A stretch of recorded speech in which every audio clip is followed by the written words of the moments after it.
Bienvenidas y bienvenidos a un Virtual Meetup de InnoAmay. Muchas gracias todas y todos por su interés en la innovación en la investigación de mercados. Damos unos 2 minutos más para que se nos terminen de juntar las personas que todavía tienen algún tema de conectividad. Y ya en 2 minutitos más iniciamos.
Techo de nylon se está poniendo.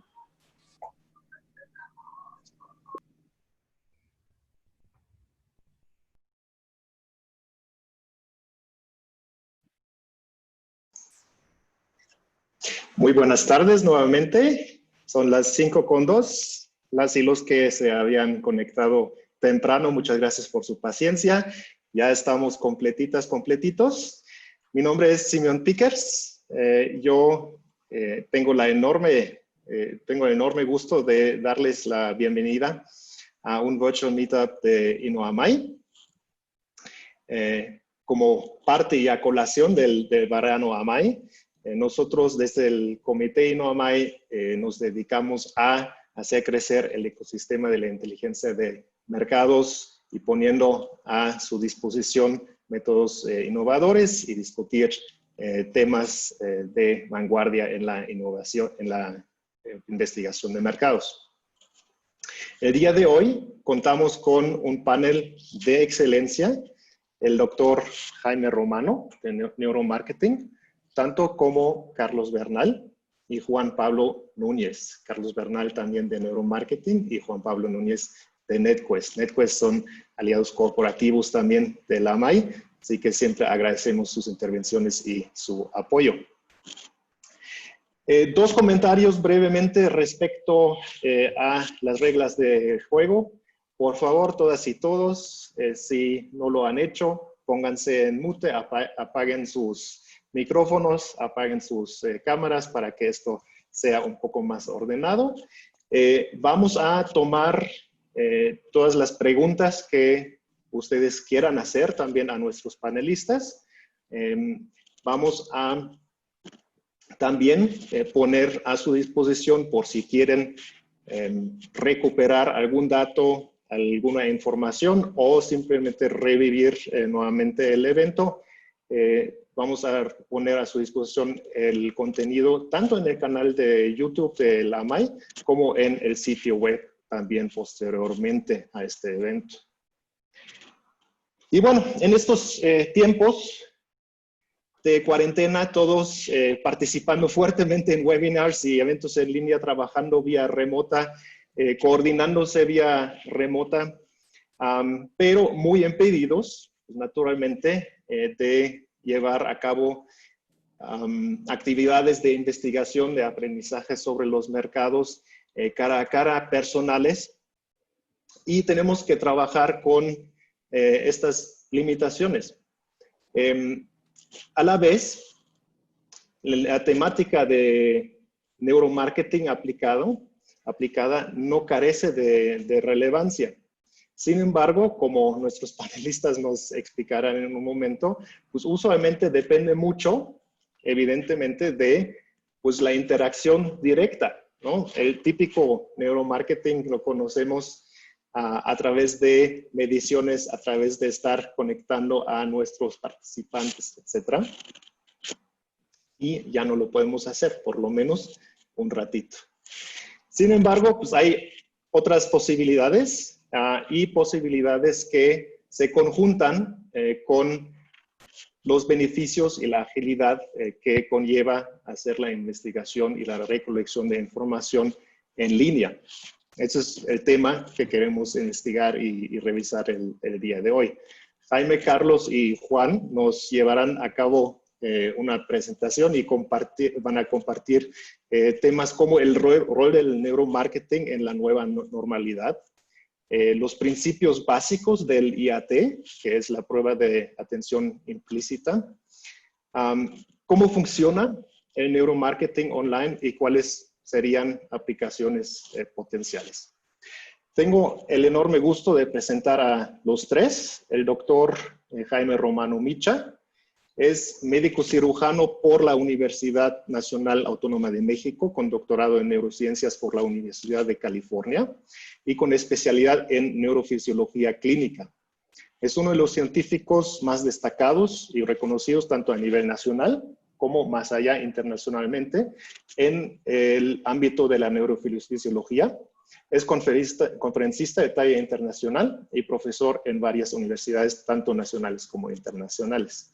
Es fundador del Centro Neuropsicopedagógico, que es una clínica especializada en neurología. Hasta ahí tengo que cortar sus credenciales del doctor Romano, si no se nos va a hacer muy larga la introducción. Y también tengo que presentar a nuestro siguiente panelista, que es Carlos Bernal Mondragón, que es médico cirujano y doctor en ciencias biomédicas, egresado de la Universidad Nacional Autónoma de México, investigador y docente en la Facultad de Medicina de la UNAM, con publicaciones en revistas internacionales, y actualmente colabora con el doctor Romano como director de investigación y metodología en neuromarketing SASB, y continúa con sus investigaciones en neurociencias.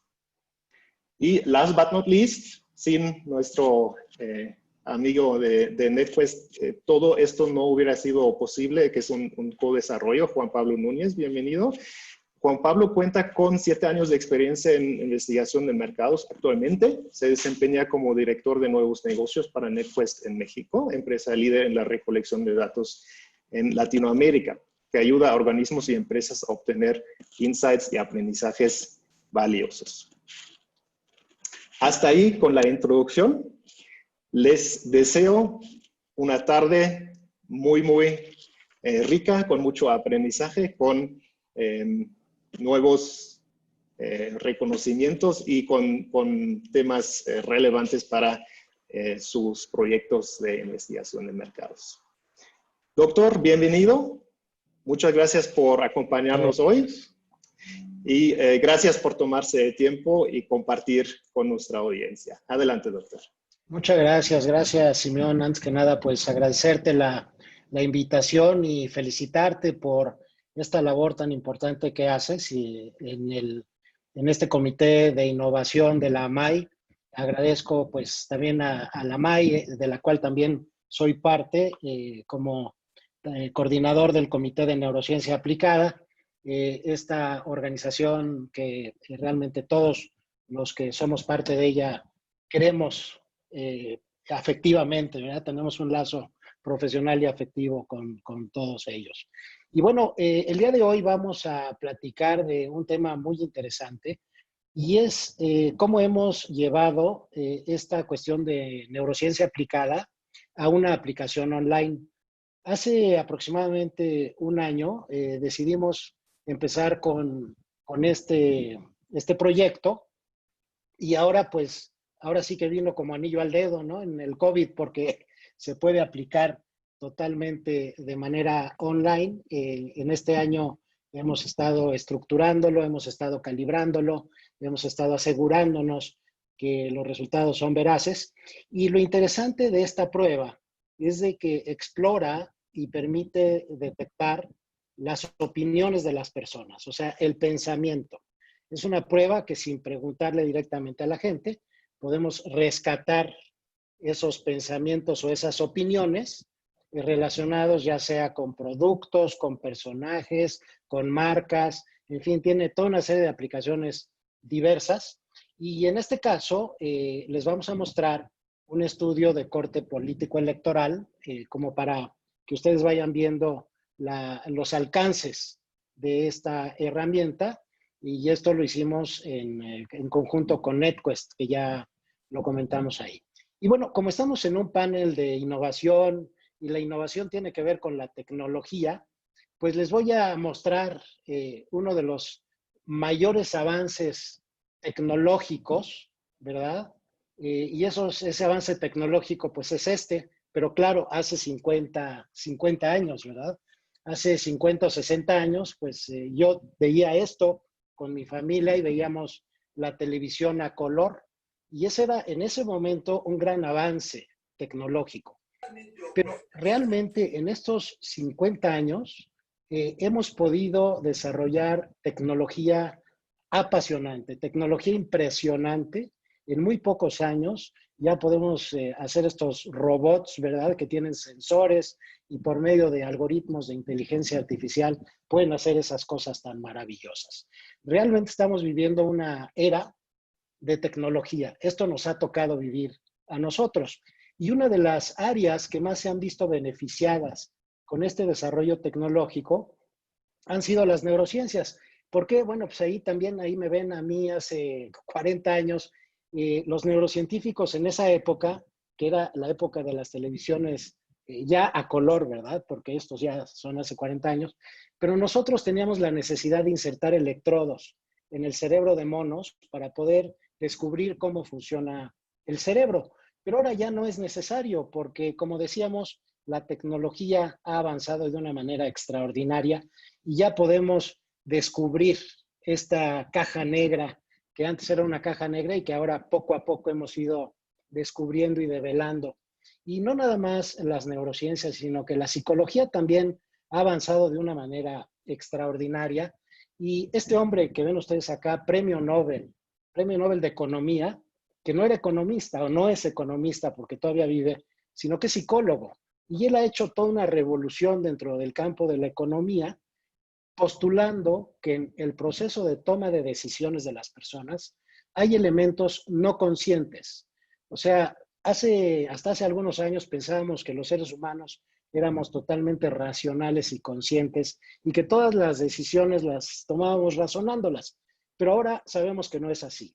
Hay muchas cosas que suceden abajo de la conciencia que tienen que ver con la intuición, tienen que ver con las emociones, tienen que ver con procesos que se hacen de manera automática en el cerebro, que ni nos damos cuenta, y que todos ellos se pueden explicar con base en este modelo que desarrollé hace como 14 o 15 años. En este modelo que ahora se conoce como la neuropirámide, que ustedes pueden bajar de internet, aquellos que quieran el libro, lo pueden bajar gratuitamente en esa página que se llama neuropirámide.com, pero les explico rápidamente. Este modelo explica qué pasa con la información desde que va entrando por los órganos de los sentidos, que es la vía de entrada, cómo se va procesando en el cerebro de manera secuencial hasta que se convierte en pensamiento. Y ahí pasa por diferentes estructuras. Por ejemplo, para que ustedes entiendan lo que yo estoy diciendo, que sería el cuarto nivel, sería el cognitivo, el que ven ustedes en verde, lo primero que tienen ustedes que hacer es poner atención a mis palabras. Si de repente su cerebro se va a otros lados, pues mis palabras yo las sigo emitiendo, llegan a sus tímpanos, pero ya no pasan a ser procesados. Entonces, el primer nivel es el proceso de atención. Luego la información va entrando, pasa por el sistema límbico, en el que sentimos las emociones, vamos percibiendo toda esta intuición, todas estas emociones, hasta que la información llega a la corteza cerebral y se convierte en pensamiento.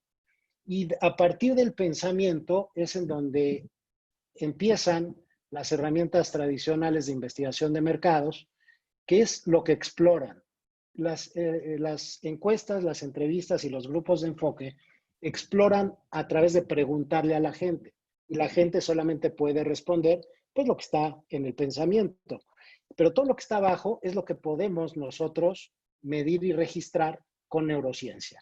Esos 300 milisegundos que tarda la información de entrar hasta que se convierte en pensamiento es lo que podemos nosotros estudiar pues a través del uso de tecnología. Ahí ven ustedes, se colocan sensores que registran, por ejemplo, la actividad eléctrica cerebral, que ven ustedes ahí, es data matemática. A fin de cuentas son frecuencias, son voltajes, y a través de procesos matemáticos podemos ir midiendo si una parte del cerebro se activa, si no se activa. También colocamos sensores en otras partes del cuerpo para medir las emociones, para medir las respuestas del sistema nervioso autónomo. Y todo eso es lo que, por lo menos en mi laboratorio, en nuestro laboratorio de neuromarketing, hemos convertido en productos para las empresas.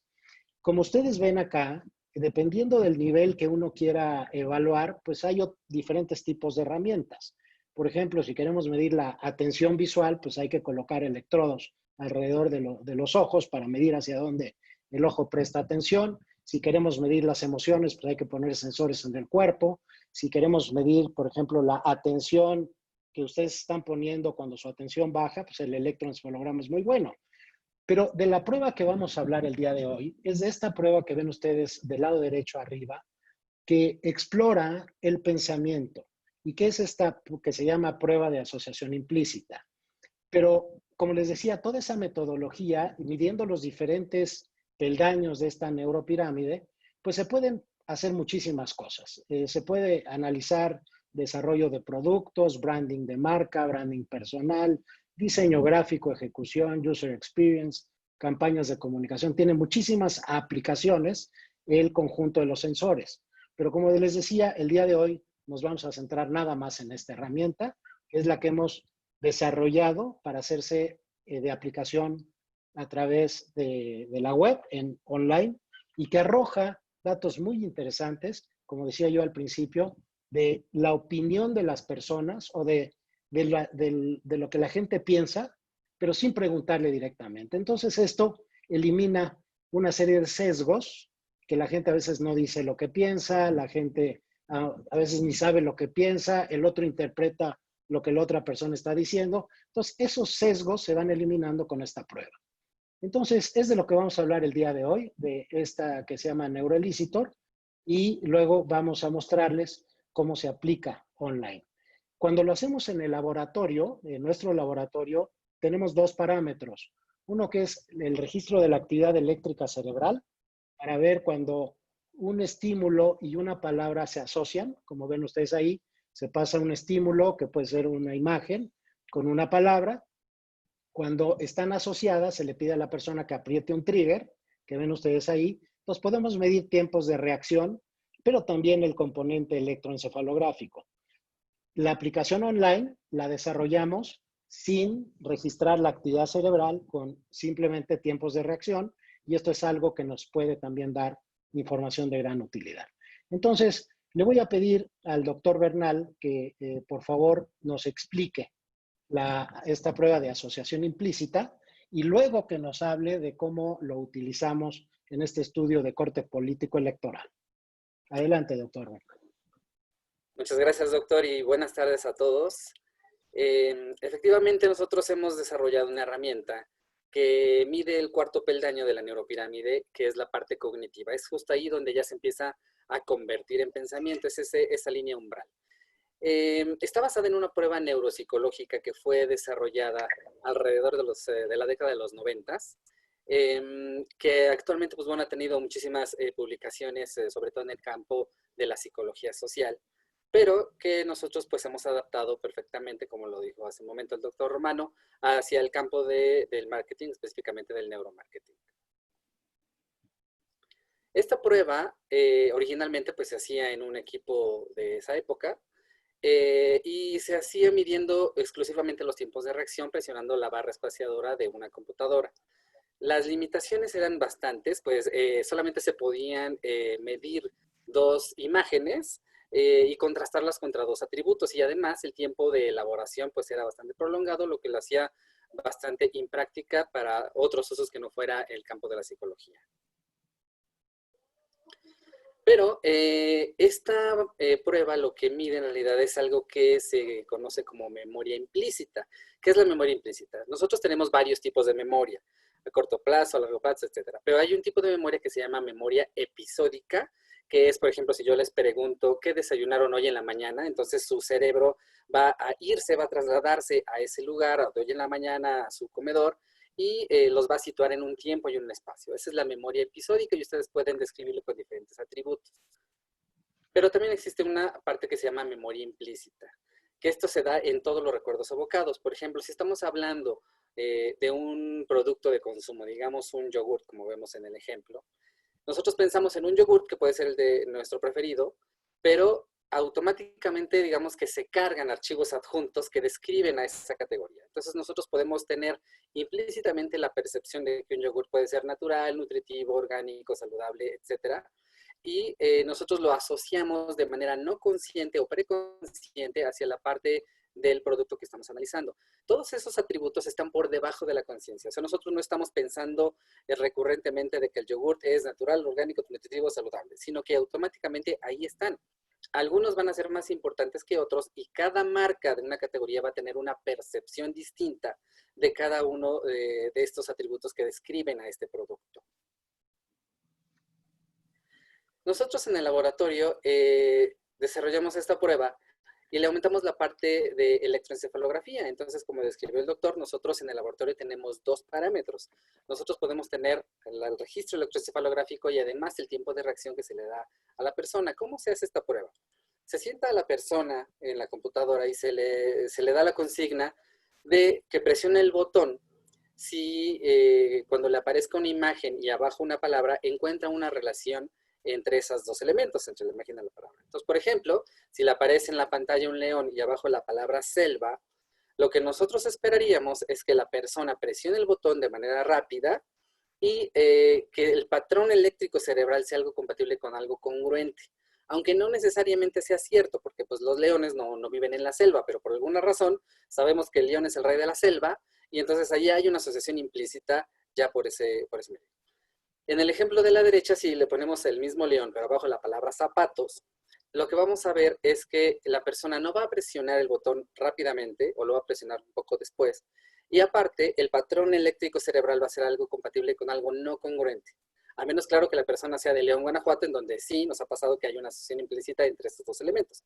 De lo contrario, no va a haber una asociación implícita y con los 2 parámetros nosotros podemos generar un índice que le llamamos fuerza de asociación. Eso quiere decir que tanto se asocia la palabra a la imagen, o es que se puede evaluar un producto, una persona, un personaje político, un partido político, etc. Al trasladarlo al mundo online, lo que sucede pues es que tengo que prescindir de uno de los 2 parámetros, que es la conexión electroencefalográfica.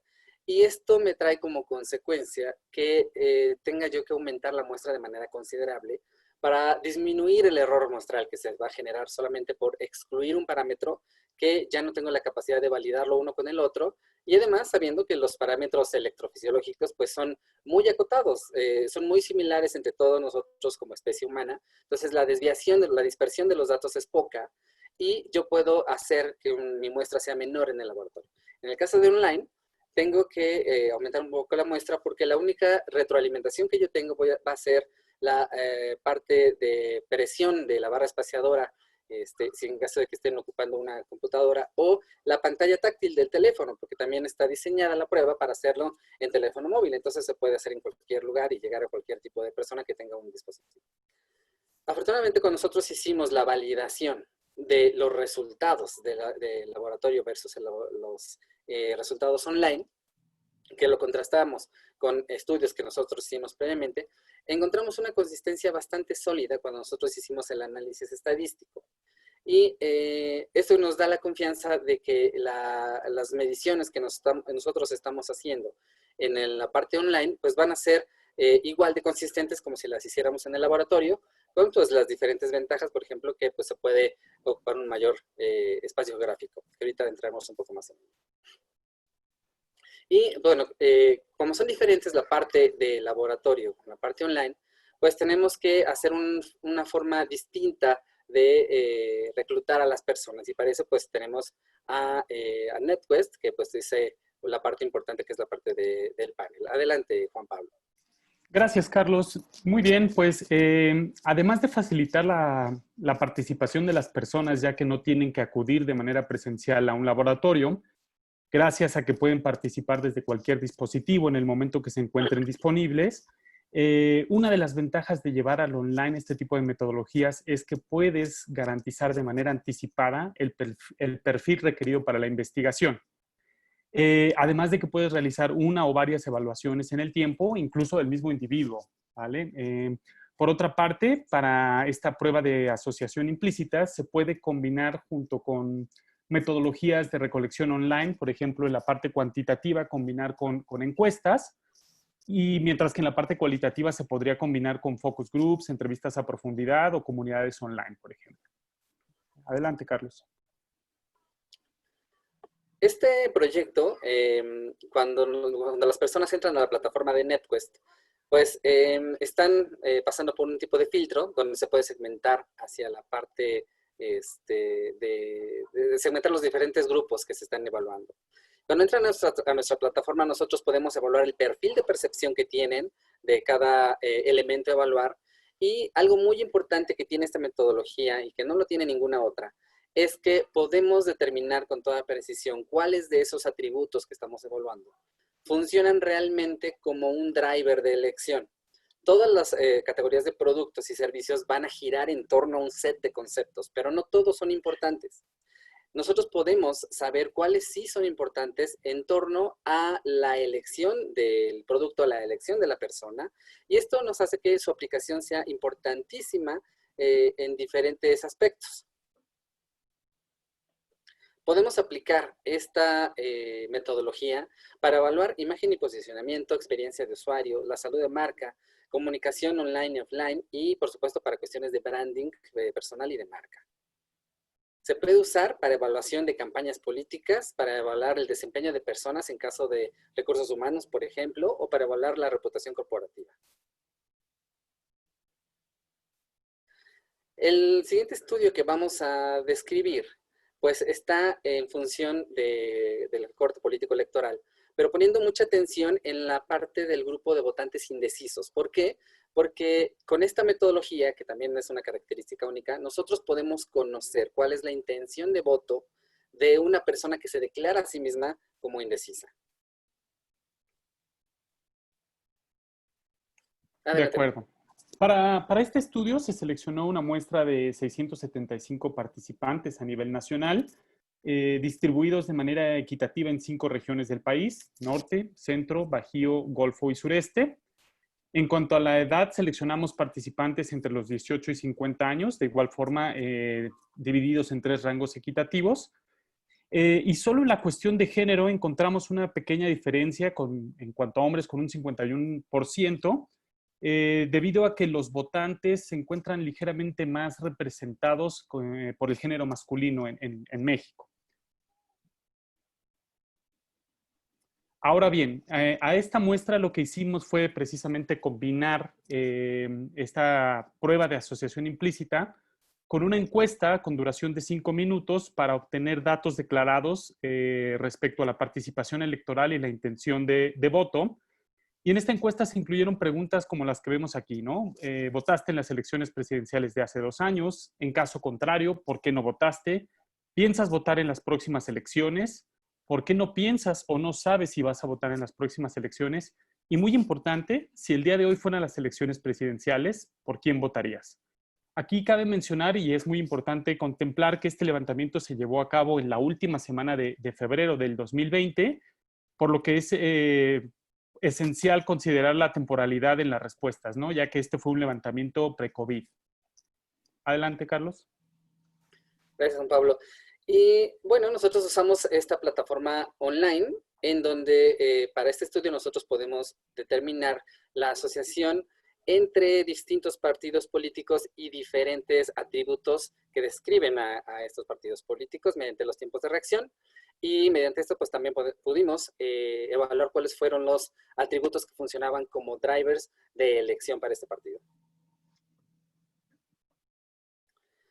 Cuando las personas entran a la plataforma de NetQuest, contestan esas preguntas que vimos hace un momento. Y eso nos permite dividir a los grupos en personas que votan por tal o cual partido, pero muy importante, nos permite determinar cuál es el grupo de indecisos. Cuando analizamos toda la parte en general, nosotros podemos determinar cuáles son los motivadores en la intención de elección. Y resulta algo muy interesante. Lo que ven en pantalla es, en ese momento fue la importancia de cada uno de estos atributos en la elección del partido. Vemos muy interesantemente que el atributo tiene experiencia, resulta que no tiene, o en ese momento no tuvo, la menor importancia en función de la elección de un partido.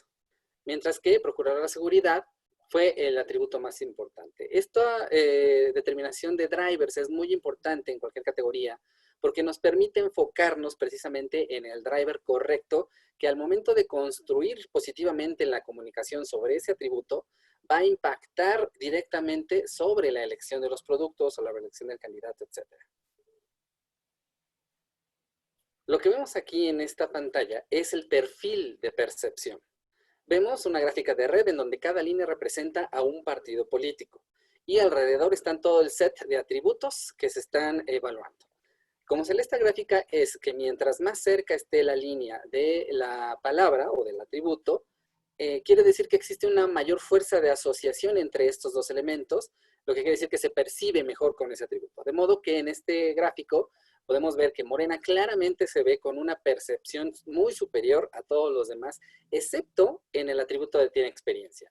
Pero como vimos en la diapositiva anterior, el atributo de tiene experiencia resulta ser del último lugar, que no influye para nada en la elección en este caso del partido. Esto quiere decir que en ese momento el haber construido un atributo o una comunicación en favor del atributo tiene experiencia hubiera resultado inútil. ¿Por qué? Porque no iba a impactar positivamente en ninguno. Votar por seguridad, por ejemplo, hubiera construido muchísimo más. Cuando nosotros preguntamos mediante la plataforma de NetQuest, si el día de hoy fueran las elecciones presidenciales, ¿por quién votarías? Hay algunos que dicen, no sé, o no lo declaran abiertamente, entonces eso se clasifican automáticamente y forman nuestro grupo de indecisos. Este grupo de indecisos, en este caso, representó el 39% del total de la muestra. Quiere decir que una buena cantidad, casi el 40%, declaró que no sabe por qué partido votaría. Y el 62% de las personas que declaran que sí saben por qué partido votarían, pusieron a Morena en primer lugar. Aquí interesantemente es que ese grupo representa el 29%, como lo podemos ver. Y esto quiere decir que el grupo de indecisos resulta ser mayor en tamaño, con un 39%, más grande que los que votarían por Morena. Entonces, hasta este punto nosotros podríamos pensar que el grupo de indecisos podría jugar un papel muy importante porque tendría el poder de cambiar las votaciones para cualquier otro lugar. Entonces, es importante saber por quién van a votar este grupo de indecisos. Esta gráfica lo que representa es qué pasaría si un votante declarado por algún partido político tuviera la necesidad de cambiar por otro, ya sea que porque hubo un escándalo en su partido o porque sucedió alguna tragedia con su candidato, ¿cuál sería su segunda opción? Vemos en la línea de arriba que los votantes declarados por el PRD, su segunda opción muy cercana sería votar por Morena, es decir, se mantendrían en la parte izquierda.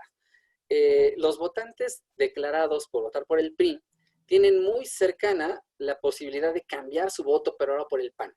Es decir, de todos los grupos son los que más fácilmente hubieran podido cambiar su voto en ese momento. Los dos de abajo, el PAN y Morena, ya tienen una distancia muy considerable contra otras opciones. Esta distancia es tan grande que la posibilidad de cambiar de opinión o de cambiar su voto por otro partido es prácticamente nula. Quiere decir que son los votantes más leales. Los votantes del PAN van a votar por el PAN y los votantes de Morena van a votar por Morena. Mientras que los del PRI son los que más fácilmente pueden cambiar de opinión.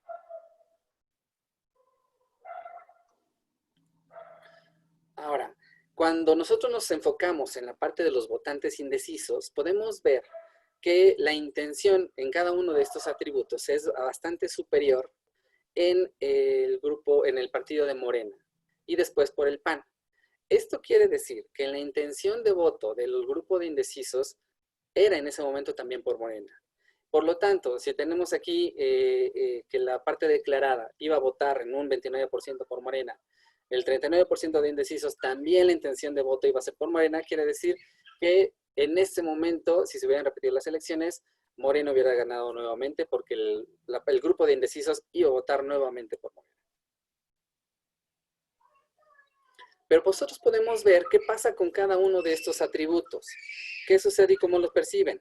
En este caso, los votantes de Morena perciben a su partido como el más honesto, como el más cercano, como el que imparte mayor justicia y el menos estancado de todos.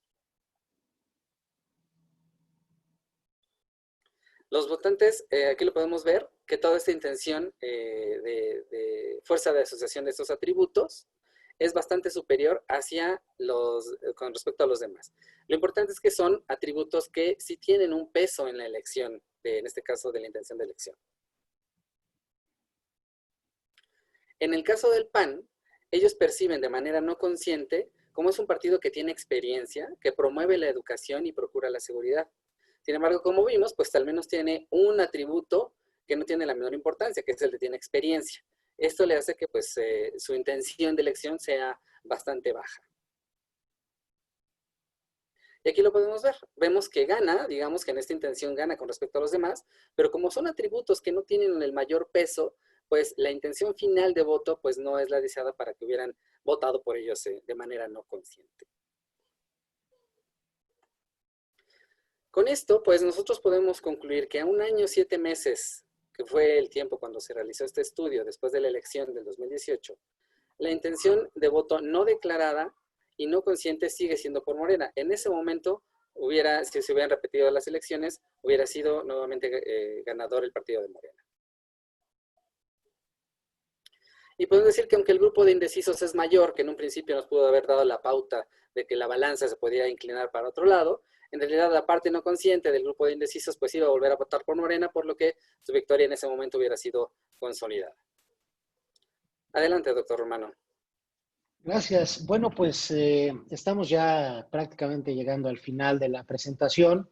Quisimos traerles esta herramienta que consideramos es una herramienta de gran valor, porque como comentó el doctor Bernal, estamos viendo esos atributos asociados en el pensamiento de las personas y tiene 2 versiones. La versión en el laboratorio, que ya vimos que tiene pues una serie de, se complementa con los sensores que se ponen en el cráneo, lo cual pues permite reducir el tamaño de la muestra de manera considerable, pero al hacerlo online no tenemos este parámetro, de tal forma que tenemos que aumentar el tamaño de la muestra y de esa manera tenemos el mismo nivel de confiabilidad. Como mencionamos acá, pues la herramienta tiene muchas aplicaciones en imagen y posicionamiento de marcas, en salud de marca, branding personal. Por ejemplo, pues en lugar de ser partidos políticos, podría ser un candidato a diputado, candidato a alguna cosa, o también en branding personal podrían ser artistas.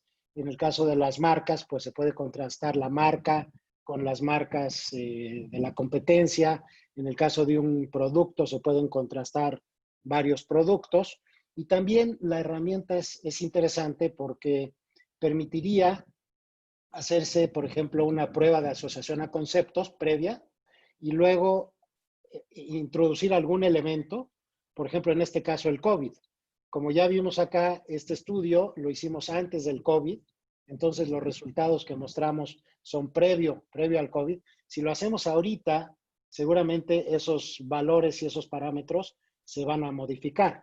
Y esa es la gran ventaja de la herramienta, que puede hacer cortes en el tiempo, lo cual esta información puede ser de gran interés para las personas que pues manejan las campañas o son los responsables de los posicionamientos de productos, de marcas y demás. Y es una herramienta, como decía, que tiene prácticamente no hay sesgo, porque es a través de un ejercicio que se está haciendo. Y esa información que obtenemos después se podría profundizar a través de las herramientas tradicionales, por ejemplo, a través de grupos de enfoque, a través de encuestas, se puede complementar. Pero es más seguro partir de estas pruebas de asociación de conceptos, que además se pueden jerarquizar, como ya dijo el doctor Bernal, para saber cuáles son realmente los importantes para producir ese call to action o esos drivers de acción, enfocarse en esos nada más y los demás desecharlos. Y luego, una vez que se obtienen estos resultados, sí se puede profundizar en los porqués a través de los grupos de enfoque o a través de otras herramientas. Entonces, quisimos traérselos a ustedes y también queremos invitarlos a que los que les interese vivir la experiencia, manden por favor un correo electrónico aquí a amay@neuromarketing.org.mx. Aquellos que nos manden ese correo, les vamos a mandar a su vez por correo electrónico un link para que ustedes hagan la prueba de asociación y lo vivan de primera mano, para que ustedes sean las personas que también pues lo vivan. Y entonces los que tengan interés, mándenos por favor el correo. Y también los invito a bajar el libro de la neuropirámide en www.neuropirámide.com. Entonces, lo voy a dejar en pantalla y bueno, pues ahí, Simeón, si quieres, abrimos preguntas y respuestas. Con mucho gusto. Perfecto. Espero que mi video sale otra vez. Muchas gracias, doctor Romano, Carlos. Muchas gracias, Juan Pablo. Excelente presentación. Gracias por compartir estos aprendizajes y gracias por compartir este caso. Ya tenemos una buena serie de preguntas y están llegando más, así que voy a estar entre monitoreando y preguntando. Empezando por Roberto, que menciona algo que de alguna manera ha repetido también Rebeca y doctor, usted ya hizo un poco mención respecto a cómo se puede combinar con otros métodos. Es decir, se recomienda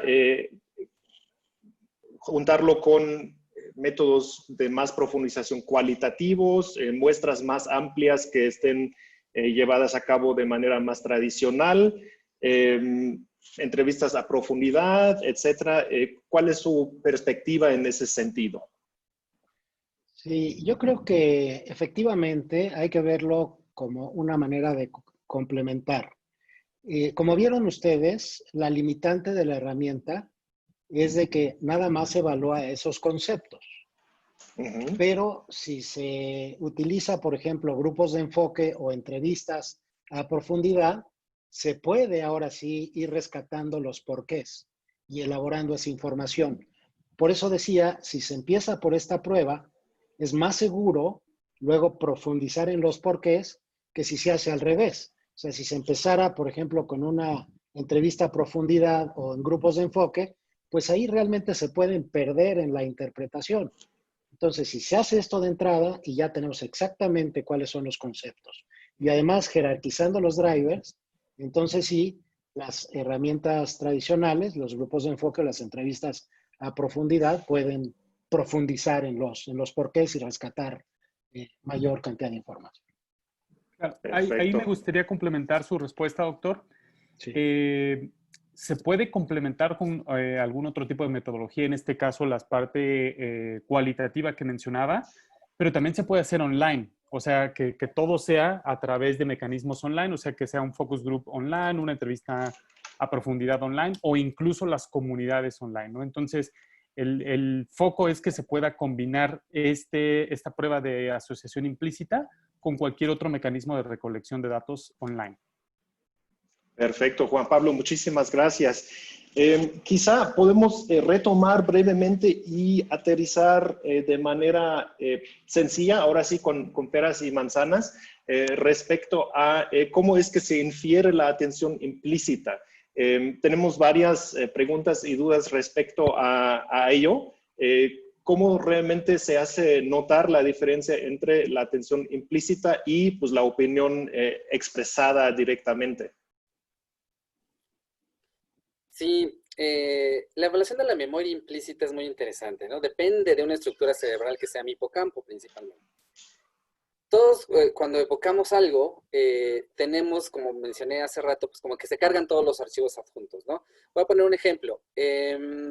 vamos a decir que a mí me preguntan si el chocolate es el mejor dulce del mundo, ¿no? En lo personal me encanta el chocolate, y si a mí me lo preguntan en particular y estoy conectado y con todos los sensores, y me dicen en la pantalla, el chocolate es el mejor dulce del mundo, instantáneamente voy a decir sí, presionar el botón y mi cerebro va a decir sí también, ¿no? Está de acuerdo. Sin embargo, si no lo fuera realmente para mí, y el chocolate estaría como en el quinto lugar, lo que sucedería es que me hacen la pregunta y yo pensaría digamos, procesaría un poquito más, y unos milisegundos después, y esto quiero subrayarlo, es que estamos milisegundos después, nosotros podemos tener esa resolución de milisegundos, voy a presionar el botón para decir, sí, es el mejor dulce del mundo, aunque no lo diga tan convencido, y mi patrón eléctrico cerebral va a decir, sí, va a ser y va a estar medio congruente.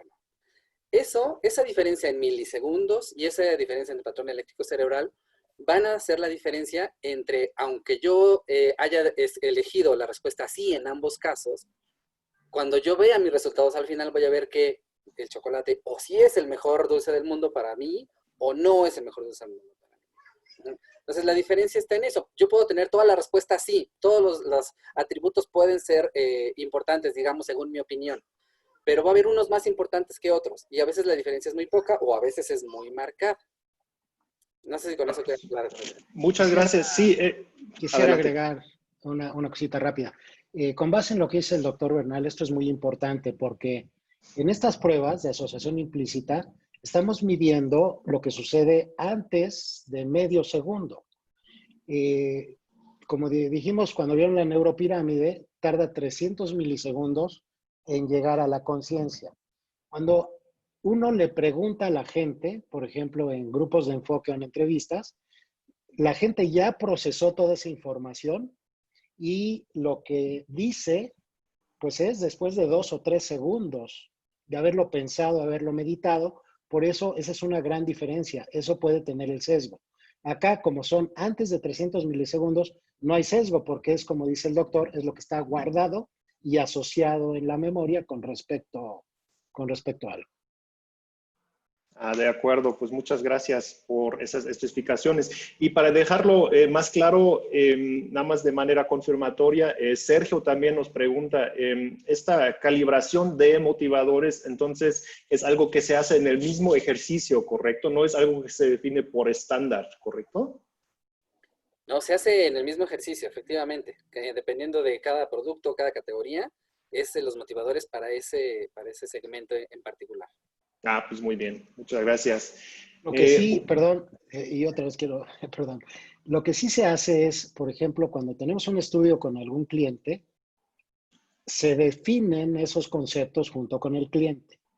Y esos son los conceptos que se prueban.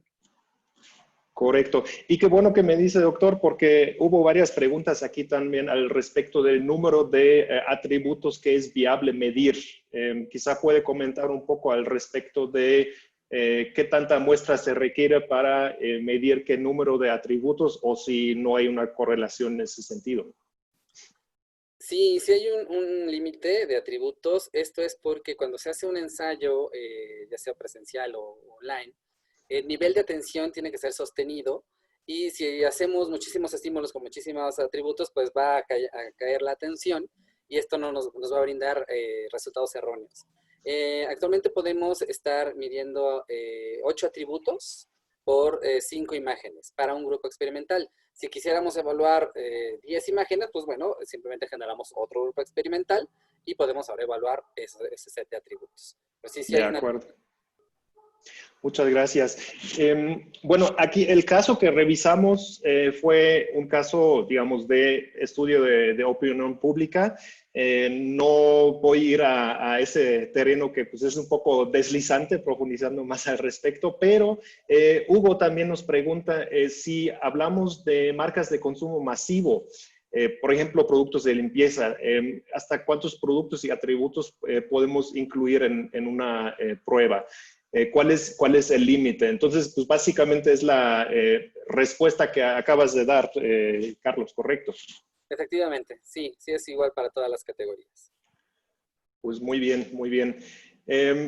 Respecto al ofrecimiento de vivir la experiencia, doctor Romano, tengo la duda respecto a si se puede hacer la prueba incluyendo resultados. Creo que aquí se está refiriendo a que si van a compartir resultados.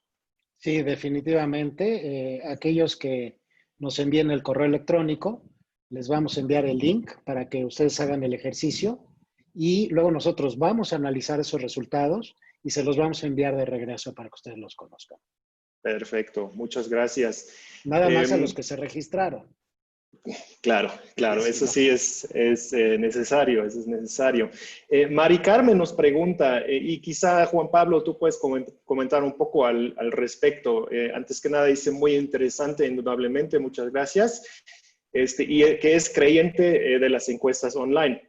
Sin embargo, pregunta cómo llegar a niveles socioeconómicos bajos tipo de menos E. En el caso, dice presentado, este nivel socioeconómico es fundamental. Entonces, pues quizá ahí puedes comentar un poco, Juan Pablo. Claro. Bueno, en este caso depende mucho de la composición del panel, ¿no? O sea, qué tantas personas o qué tanto se abarca dentro de los niveles socioeconómicos, que a su vez depende de la penetración del Internet en cada uno de los países.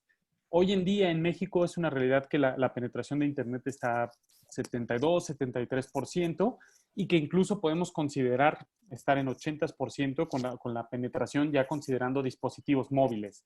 Esto a los paneles online en general nos ha beneficiado para poder acceder a más niveles socioeconómicos o a la base de la pirámide.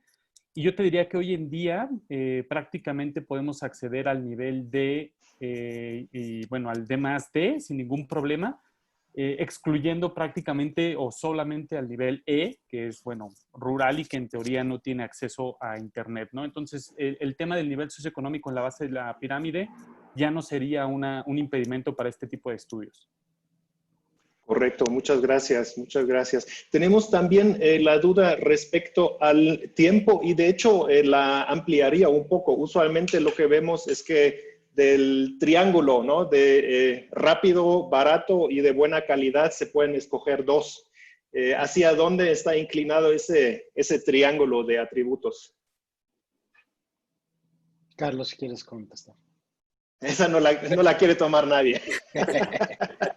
No, sí. Bueno, aquí va a depender bastante de varios aspectos. Uno, de la dificultad del perfil que se está requiriendo, ¿no? Que eso va directamente en relación con qué tantas personas existen en el panel. Quizá ahí Juan Pablo nos puede decir un poquito más. En cuanto a calidad del estudio, pues bueno, es un estudio que se obtienen los resultados muy rápido.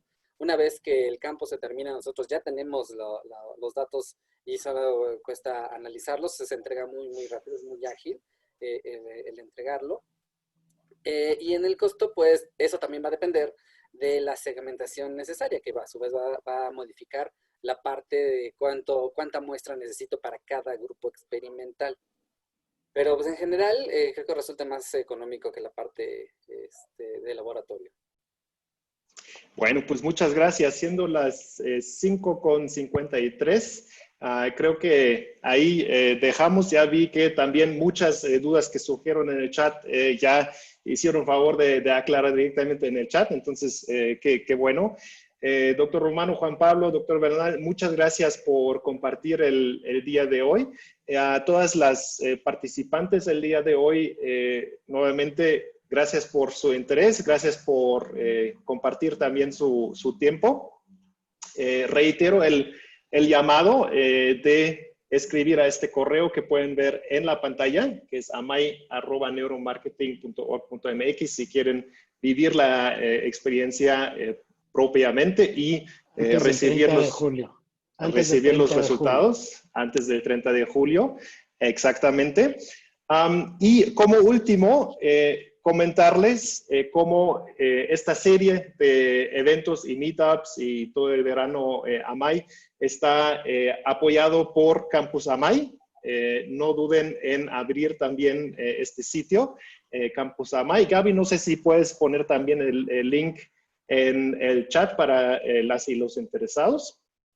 Ahí van a encontrar una oferta muy, muy amplia de opciones de capacitación, de aprender más sobre la investigación de mercados, de actualizarse si ya saben mucho, desde introducción de lo más básico hacia storytelling, estadística, presentaciones efectivas, etcétera. Abran el sitio de Campus Amay.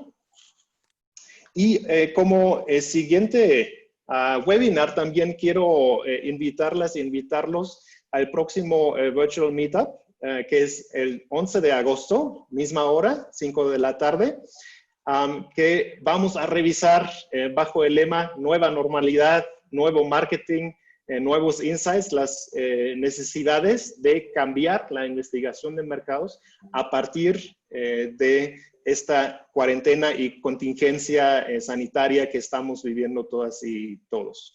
En esa ocasión nos va a acompañar María Elena León Robles de Pearson Research y nos va a hablar de la importancia de continuar realizando proyectos de investigación a partir del cambio en la mente y hábitos del consumidor mexicano. Entonces, la más cordial invitación para que nos acompañen también el 11 de agosto y no dejen de acompañarnos durante todo el verano Amay y los próximos eventos. Muchas gracias todas y todos, que estén muy bien. Muchas gracias. Gracias por la invitación. Gracias a todos, que estén muy bien. Un abrazo. Gracias. Hasta luego. Hasta luego.